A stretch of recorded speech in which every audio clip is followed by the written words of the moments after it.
Kanal is with us. Kanal is in Columbus, Ohio. Hi, Kanal. What's up? Hi, how you doing? Better than I deserve. How can we help? I had a quick question about self-banking with whole-term life insurance and whether it's worth it if you accrue a cash balance and borrow against that and pay interest to yourself, or if you should stay away from that and keep using a bank. Yeah, it's an absolute scam. It's a whole life policy. It's not a term. It's not a term policy.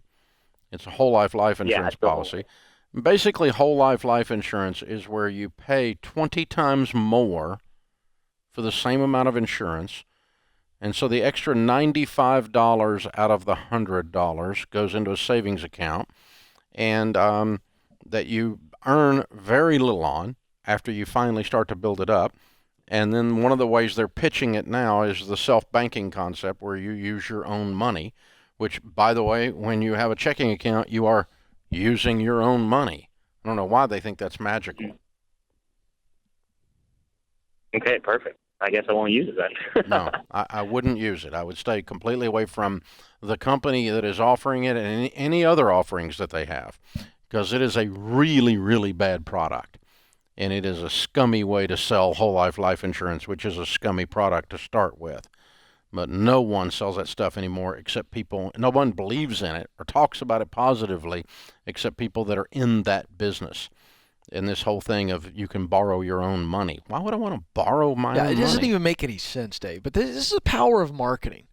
I mean, the message here is really look into stuff. I love that people can call and get advice on this, but really dig into stuff and does it make sense? And if it doesn't make sense, why doesn't it make sense? But they've put some wonderful marketing copy on this. Yeah, so borrow money from yourself. Give you another one. It just keeps. Isn't that great? And you pay them interest. Right. To borrow money borrow your money that you saved up in your savings account. So you're moving money from your checking account to put it over there to them to not even get a good return on it to get it back. It's mind-numbing. It's like moving a pile of rocks from one side of the yard to the other. Back and forth, back and forth, back and forth. And so here's the other one. Whole life insurance, you can use it. Cash value insurance grows tax-free. Well, no, it doesn't. That's a lie. But here's how they propose that you do this. You overpay for your insurance by 20 times for all of your life, your whole life. That's where it comes from. They take your money your whole life. And finally, you have some money in there. Let's just say you've got $50,000 in there. Now, if the $50,000 is in excess of what you paid in and you take it out, that is taxable because there's a gain. Right. Yes. But not if you borrow it. And so you put money into this investment. Now you can borrow your money that you put in there back out and pay them interest, but it's tax-free. Yeah. Well, no kidding, doofus. When you go to the bank and borrow $50,000, they don't charge you taxes on it. No. It's a debt. Yeah. Of course it's not taxable. Debt is not taxable. Yeah. But it's not a tax-free growth on an investment like a Roth IRA or Roth 401k. Right. It's not even on the same planet. Yeah. It's the same kind of stuff that he's dealing with there. And it's this whole idea of, but boy, I mean, you talk about, I mean, they're almost as scummy as the timeshare people. Yeah. They're almost that scummy. Yeah. They're almost as scummy as the payday lenders. Yeah. They're right up there. Well, that's straight up manipulation. What you just laid out for us, as clear as you could lay it out, that's manipulating people. Lying. Yeah. We could call it lying. Dave Ramsey is giving bad advice because with whole life you could get tax-free growth. No, you can't. Yeah. No. You can borrow your own money Yeah. and pay them interest. Yeah. Right. And borrowed money is always tax-free because it's borrowed. Right. It's not an actual investment. Ugh. So, yeah, that's how that works.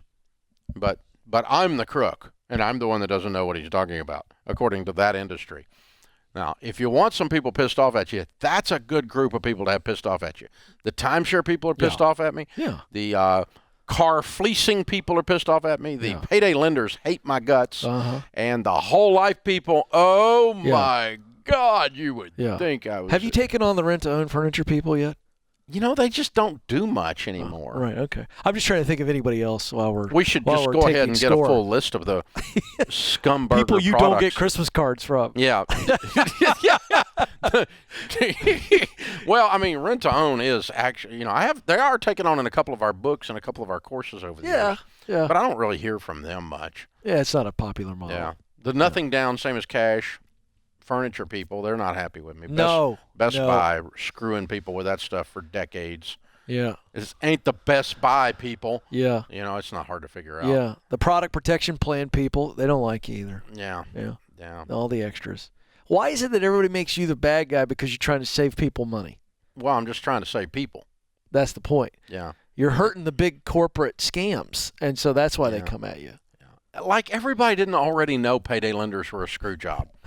like all of America knows timeshare. Everybody knows a timeshare is like the worst thing on the planet. Man. And they're shocked that Dave Ramsey said it out loud. The timeshares are scummy. Yeah. Oh my God! Of course we said it out loud. They were scummy long before back when I had hair. They were scummy. Yeah. Well, when you offer all these free things just for a meeting, which by the way, I did it one time. You didn't. I did. You went in the tiger cage? Yeah, because the package was so nice, and Stacy didn't. Pet the tiger for an hour, well, listen. and you get a free pass to the zoo for a year. So Stacy knew what was going on. The tiger hasn't eaten in 4 days, but come in the cage and pet the tiger for an hour. Oh, here's the deal. I didn't pay attention to my wife. This is a great story. Yeah. She's like, you're going to have to sit there and listen. I'm like, trust me, I won't.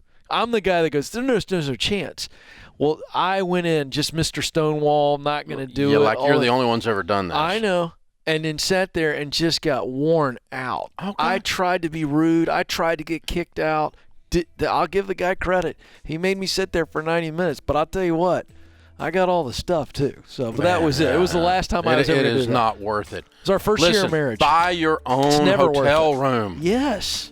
Buy your own hotel room. It ain't worth it. No. Don't pet the tiger in the tiger cage. Yeah, it's a good point. He will eat your butt. Yeah. You'll come out of there with a $26,000 timeshare that's worth $1. Yeah. You can't sell it for $1 on eBay. You can't get out of it. No. You is stuck, baby. You've been petting a tiger. Don't go in the tiger cage. Don't go in there. He hadn't eaten in 3 days. There's nothing as greedy as a timeshare salesman. Oh, my God.